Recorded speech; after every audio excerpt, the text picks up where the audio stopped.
개정 주택임대차보호법, 이게 새로 시행되기 전까지는 제도적으로 너무나 허점이 많았기 때문에 세입자들이 조심해도 사기를 당한다는 겁니다. 다가구 전세 사기는 이거 말고도 케이스가 엄청나게 많은데 피해자는 어마어마해요. 이 개별 주택의 선순위로 있는 임차권 금액이 얼마인지 내가 확인하면 되는 건데, 이 단순한 거를 이런 디지털 세상에서 4조 원이 넘는 피해가 나오고 있는데도 안 하던 게 윤석열 정부죠. 제가 그래서 윤석열 정부에 아주 혐오감을 가지고 있는 이유가 이게 되는 거고요.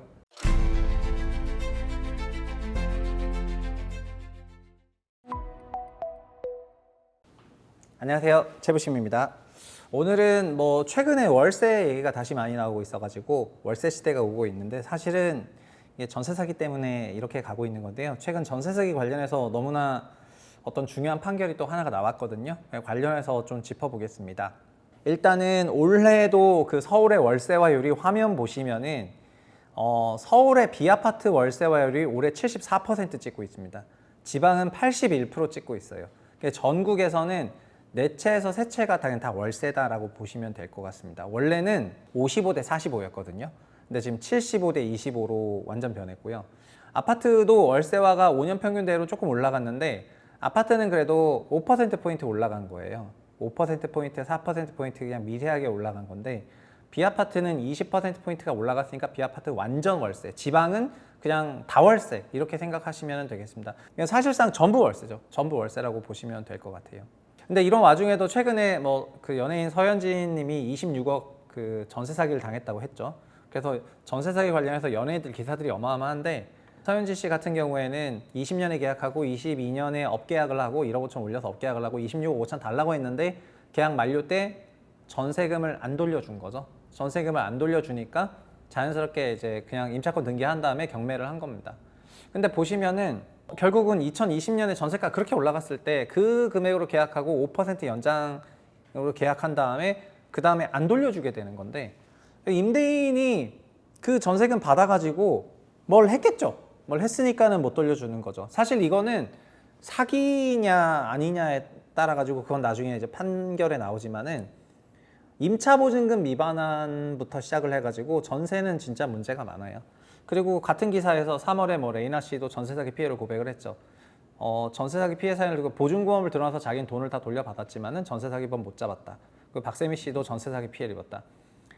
처음에 알았던 건 이사한 지 2달 다음에 대출받은 은행에서 전화가 왔는데 집주인이 바뀌었다. 바뀐 집주인의 서류 계약서를 우리가 갖고 있다고 해가지고 처음에 대수롭지 않게 여겼는데, 그 다음 법원에서 우편이 와가지고 집이 경매로 넘어갔다. 이런 얘기를 하면서 자기가 전입신고와 대항력이 있다면은 대항력을 통해 가지고 임차 보증금을 받을 수 있지만은, 그게 안 되는 법인에 매각을 해가지고 국세를 체납한 상태에서 국세가 선순위임을 악용을 해가지고 전세 사기를 친 놈들이 있죠. 그러니까 제도가 다 정비되지 않은 상태에서 전세 사기가 너무 많이 발생을 한 겁니다. 22년부터 23년까지. 최근에는 그 다가구 주택에서 전세 사기를 당하신 분인데, 다가구 주택이라 차별받으며 죽어갑니다라는 유서를 쓰시고 돌아가신 분이 있습니다. 이 전세 사기범한테 지금 징역 13년이 나왔다는 얘기입니다. 슬로우뉴스 보도인데요. 2014년 5월 1일 대구의 다가구 전세 사기 피해자가 전세금 8,400만 원을 사기당해가지고 스스로 목숨을 끊었습니다. 23년 6월 30일 대전의 다가구 전세 사기 피해자가 8천만 원을 사기당해서 목숨을 끊은 사건 이후로 다가구 전세 사기는 이제 두 번째가 나온 겁니다. 다 가구라는 거는 다 세대가 아니고 다 가구는 빌라를 말하는 거거든요.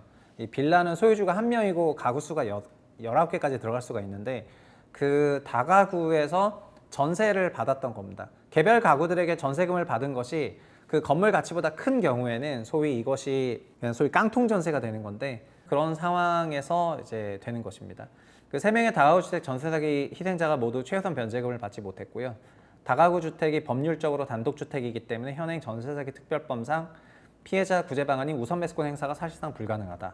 우선 매수권이라고 하면 내가 그 집 살게 이건데, 다가구는 그 집주인은 한 명이고 열 몇 가구가 있으니까, 그러니까 다세대나 오피스텔에서 전세 사기를 당했다, 아파트에서 당했다, 그러면 그 가구를 내가 우선 매수할 수 있지만은 그 세대를, 다가구는 그게 안 된다 이 말이죠. 그러니까 우선 매수권 행사도 안 되고, 정부 또한 임대주택으로 다가구는 매입도 하지 않았던 겁니다.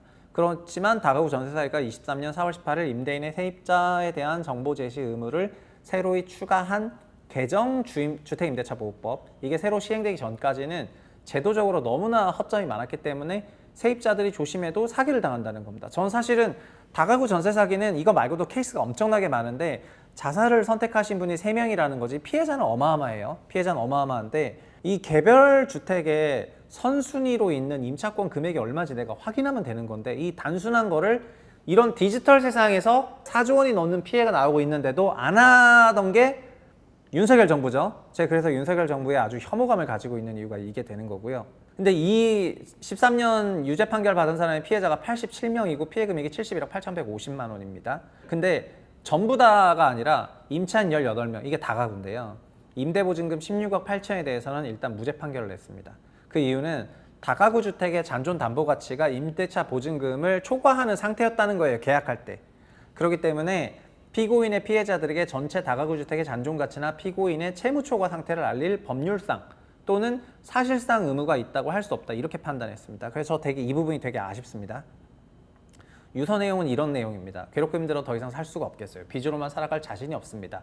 저는 국민도 사람도 아닙니까? 너무 억울하고 비참합니다. 살려달라 애원해도 들어주는 곳 하나 없고 저는 어느 나라에 사는 건지 대책 마련 없는 다가구 주택 시민으로 어떻게 헤쳐나가야 했나요? 말씀해 주세요. 돈 많은 시민만 살 수 있는 나라입니까? 저도 잘 살고 싶었습니다. 도와주지 않는 이 나라에서 어떻게 살아가야 하나요? 서민은 죽어야만 하나요? 힘없으면 죽어나가야만 하나요? 다가구 주택이라 아무런 혜택도 받지 못하고 차별받으며 죽어갑니다. 뒤돌아봐 주십시오. 저희도 한 부모님의 자식이자 부모이고 자녀를 두고 있는 서민입니다. 이렇게 유서를 쓰셨습니다. 근데 이런 상황에서 이제 지금 국토부 장관이죠. 이제 덜렁덜렁 전세 개혁을 한다 이런 발언을 했죠. 그래서 저는 윤석열 정부 3년 동안 드러난 거는 우리나라의 관료라는 사람들이 어용 해바라기가 너무 심해도 너무 심하다라는 거예요. 그냥 인간의 보편적인 상식에 비춰봤을 때 할 수 없는 말들을 소위 권력자한테 아부 떨기 위해 가지고 너무 세게 말한다는 겁니다. 그래서 나중에 이제 국토부 장관이 해명을 하는데 이게 구조적으로 허점이 있다 이런 건데 이거는 나중에 본인 해명이고 전세 계약을 덜렁덜렁 하는 경향이 있다라고 말한 것이 더 진심에 가깝다고 저는 생각을 해요. 그래서 이런 사람들을 우리가 관료로 두고 있었는데 이런 관료로 쓴 물론 이제 대통령이 제일 문제인 거지만은 K 고위 관료들이 갖고 있는 그런 민낯을 절대적인 어용, 그다음에 사적 이익 이런 걸 너무나 끝까지 했었다는 것이 이제 윤석열 3년의 그런 의미라고 생각을 하고 그 피해가 다 전세 사기로 갔다고 생각을 합니다.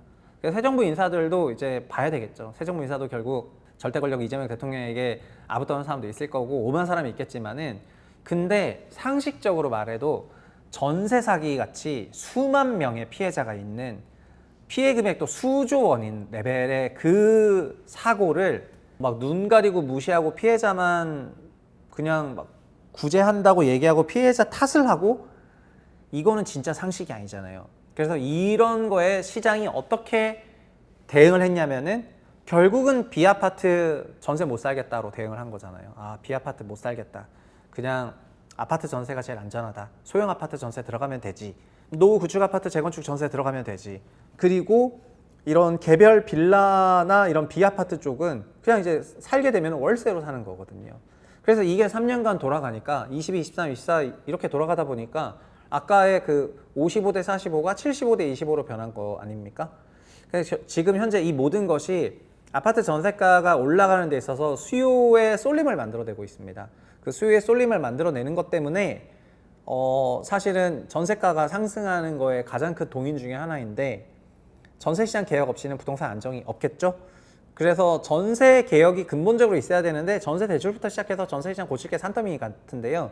이런 거를 하지 않는다면은 그러니까 지금이 굉장히 평온한 상태라고 곡해를 하게 되면은 현재는 많은 그 B아파트 임차인들이 B아파트 다 버리고 있는 거잖아요. B아파트 버리면서 아파트 오려고 막 엄청나게 그 쏠림이 일어나는 그런 상황인데 평상시 상황처럼 생각해가지고 전세 관련 임대차 대책 내고 막 이런 식으로 하게 되면은 임차료가 상승하고 임차료 상승하는 건 결국 매매가 강세로 가는 거거든요. 그래서 전세 개혁이 없다면은 저는 부동산은 계속해서 강세장으로 갈 수밖에 없는 그런 구조를 윤석열 3년 동안 그냥 만들어져 버렸다. 그 전세 사기 피해자들의 그 피와 눈물과 또 그 피해 금액 위에다가 이거를 쌓아놨다고 생각하니까 진짜 저는 이게 문제가 심각하다고 생각합니다. 어쨌든 전세 사기 피해자가 더 이상 없도록 전세 제도는 개혁이 필요할 것 같고요. 관련해가지고 이제 여러 가지 어떤 방식으로 해야 되는지 제 채널엔 댓글이 이미 많이 달렸어요. 전세 대출부터 문제잖아요. 다 아시다시피. 그래서 그런 부분을 어떻게 진짜 고쳐 나가는지 봐야지 될 것 같고요. 이런 부분에서 개혁이 진짜 필요한 시기가 아닌가 생각해 봅니다. 여기까지 하겠습니다. 감사합니다.